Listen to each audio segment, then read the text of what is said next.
Olá, hoje a gente vai ah, desvendar um pouco os bastidores dos registros financeiros, né?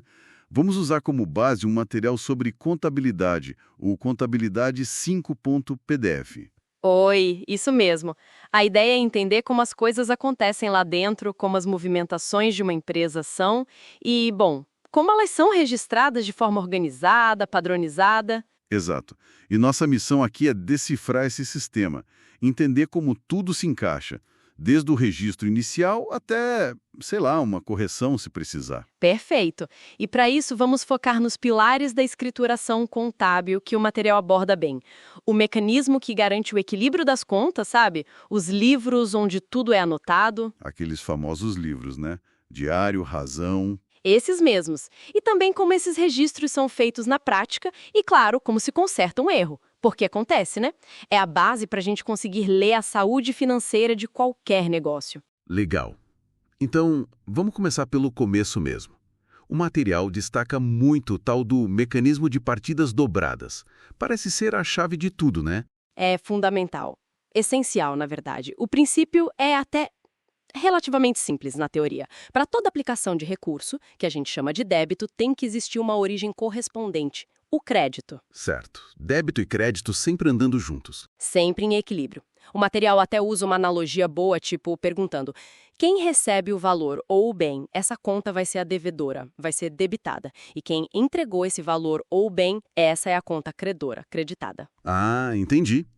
Quem recebe, débito. Quem entrega, crédito. Faz sentido. Isso. E essa lógica garante que, no final das contas, a soma dos débitos sempre vai ser igual à soma dos créditos em cada transação. As contas sempre fecham, como a gente diz. Isso é crucial para ter um retrato fiel do patrimônio. Perfeito. E aí, naturalmente, isso nos leva para a escrituração contábil. Pelo que eu entendi do material, é o processo de registrar tudo mesmo. Cada fato que altera o patrimônio da empresa, em ordem de data. Exatamente. É o registro formal das operações. E ele é feito justamente seguindo as partidas dobradas lá nos livros contábeis. O material reforça que a lei brasileira, tipo a Lei 6.404/76, exige essa escrituração para quase todo mundo. Quase todo mundo. Tem exceção? Tem, sim. O MEI, o microempreendedor individual, por exemplo, geralmente é dispensado dessa escrituração completa. Mas para a maioria das outras empresas é obrigatório. E tem regras bem claras que o material lista, né? Sim, eu vi. Tem que ser em português, usar a nossa moeda, o real. Exato, seguir a ordem cronológica dos fatos, dia a dia, mês a mês.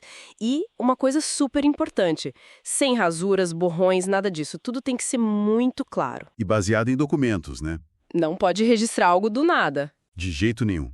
Cada lançamento tem que ter um documento que comprove aquela operação. Uma nota fiscal, um contrato, um recibo. E o Código Civil ainda reforça, como o material cita, a necessidade de autenticar alguns desses livros na junta comercial ou cartório. É uma formalidade para dar mais segurança. Entendido. E falando nesses livros contábeis, o material foca em dois principais. Quais são eles mesmo e qual a função de cada um? Bom, os protagonistas são o livro diário e o livro razão. O diário é obrigatório por lei para a maioria das empresas. Imagina um diário pessoal, só que da empresa. Registra todas as operações, uma a uma, na ordem em que aconteceram. Dia após dia.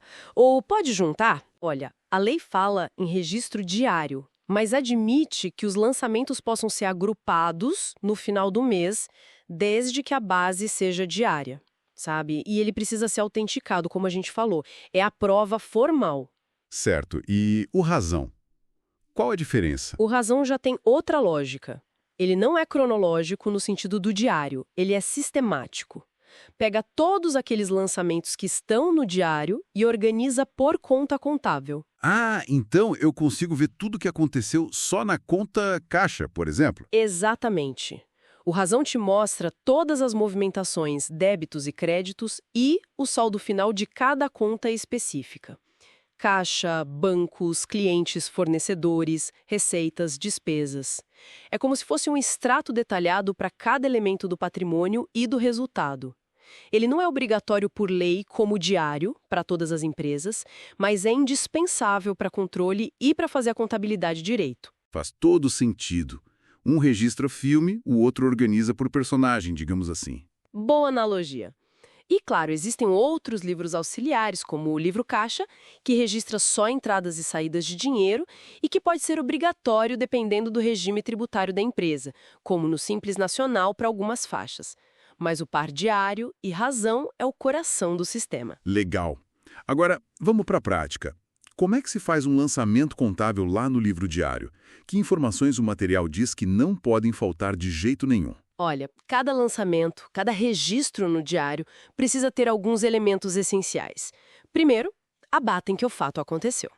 Depois, a conta ou as contas que estão sendo debitadas, as devedoras. Ok, data e conta devedora. Isso. Aí a conta ou as contas que estão sendo creditadas às credoras. Precisa ter também um histórico, que é uma descrição breve da operação, sabe? Tipo, compra de mercadorias NF 123 ou pagamento de salário referente a maio. Para saber do que se trata aquele lançamento, né? Exato. E, claro, o valor da operação. Além disso, o material menciona a importância de ter alguma forma de identificar lançamentos que estão relacionados, tipo um código, se for um lançamento com várias partes. E o ponto crucial, que a gente já falou um pouco, é saber qual conta debitar e qual creditar. Como o material ajuda nisso? Ele relembra a regra de ouro, que depende da natureza da conta. Contas do ativo, bens e direitos, e contas de despesa geralmente aumentam com lançamentos a débito e diminuem com lançamentos a crédito. Certo. Ativo e despesa aumentam com débito. Isso, e o contrário vale para as contas do passivo, obrigações, do patrimônio líquido, capital dos sócios, lucros e contas de receita. Essas geralmente aumentam com crédito e diminuem com débito. Entender essa dinâmica é fundamental para não errar o lançamento. Beleza, acho que ficou claro. Aí o material entra num tópico chamado fórmulas de lançamento. Isso complica as coisas ou é só um jeito de classificar? É mais um jeito de classificar mesmo, não é para complicar não. O documento mostra que existem basicamente 4 fórmulas ou tipos de lançamento, dependendo de quantas contas estão debitadas e quantas são creditadas na mesma operação. Ah, tipo...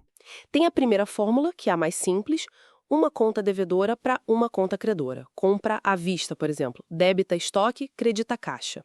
Uma para uma. Entendi.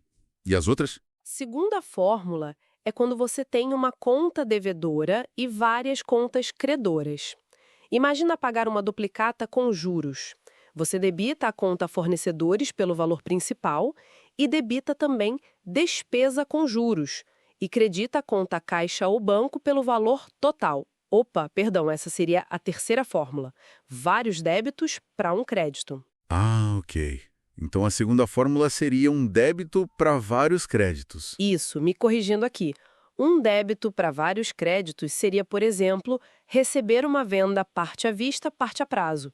Você debita a caixa pelo dinheiro e debita clientes pelo prazo e credita a receita de vendas pelo total. Não, pera, eu me confundi de novo. Vamos lá. Um débito, um crédito. Exemplo, compra à vista, debita estoque, credita caixa. Um débito, vários créditos. Exemplo, pagamento de salários, debita despesa salários, credita caixa bancos e credita INSS a recolher, IRF a recolher.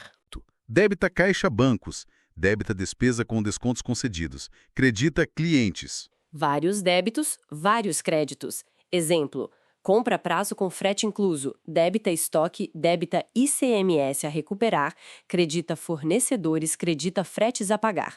Ufa, agora sim. Então são só classificações da estrutura. O importante é que a soma dos débitos sempre bata com a soma dos créditos, né? Exatamente. Não importa quantas contas estão envolvidas, o equilíbrio das partidas dobradas tem que ser mantido. É mais uma questão de nomear a complexidade do lançamento do que uma regra nova. Perfeito. Mas e se, mesmo com todo o cuidado, acontecer um erro? Alguém lança na conta errada ou o valor sai errado? O material foi bem enfático. Não pode rasurar, apagar, usar corretivo. Como se faz a correção do lançamento, então? Nada de rasura. A contabilidade tem técnicas específicas e formais para corrigir erros, e o material detalha as principais. A mais comum, talvez, seja o estorno. Estorno. É tipo cancelar o lançamento errado? Exatamente. Você faz um lançamento exatamente inverso ao que foi feito errado. Se você debitou a conta X e creditou a Y por 100, quando o certo era outra coisa, você faz um novo lançamento debitando Y e creditando X por 100. Isso anula o efeito do lançamento original. Aí, depois de estornar, você faz o lançamento correto. Entendi. Anula o errado e faz o certo.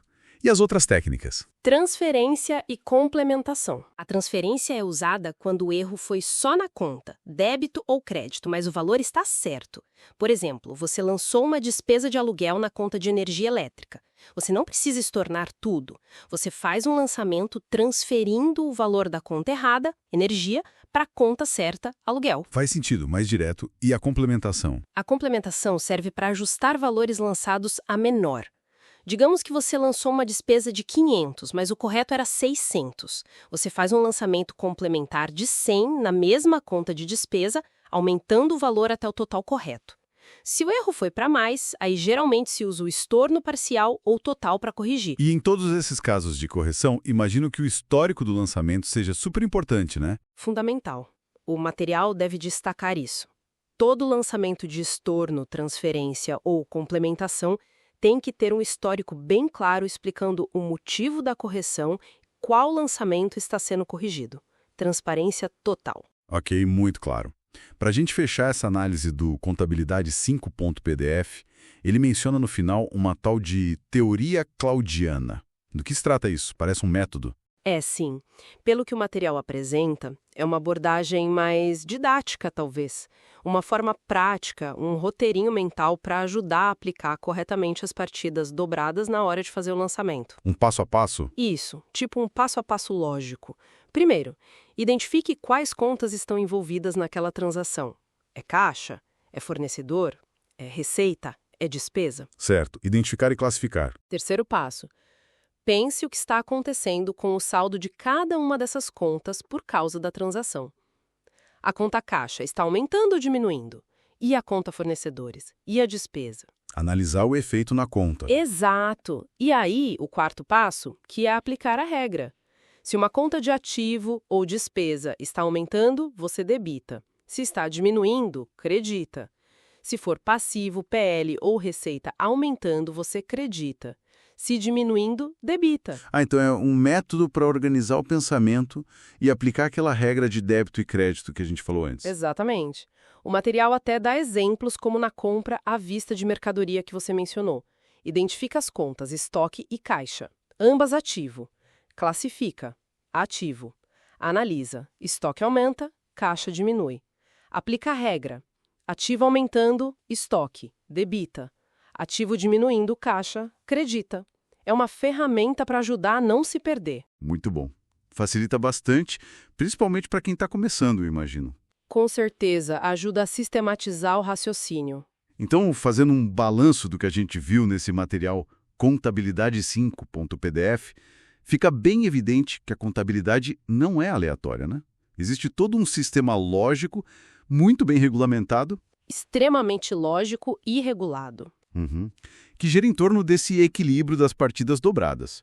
E tem processos muito definidos para registrar, para organizar nos livros e até para corrigir os erros que possam acontecer. Perfeito. A precisão, a clareza, a conformidade com as regras nesses registros, isso tudo não é só burocracia, né? É o que garante a confiabilidade da informação financeira. É a base para tomar decisões, para prestar contas, para tudo. Sem dúvida. E isso nos leva, talvez, a uma reflexão final, né? Pensando além do mecanismo em si. Como será que a aplicação consistente, ou talvez a falta de consistência desses princípios todos, dia após dia, ano após ano, acaba pintando o verdadeiro retrato da trajetória de uma empresa? Vai muito além de só registrar números, certo? Mostra a disciplina, a transparência, a história real do negócio. É uma ótima reflexão. A contabilidade como a narrativa fiel da vida da empresa, construída lançamento a lançamento. Muito interessante.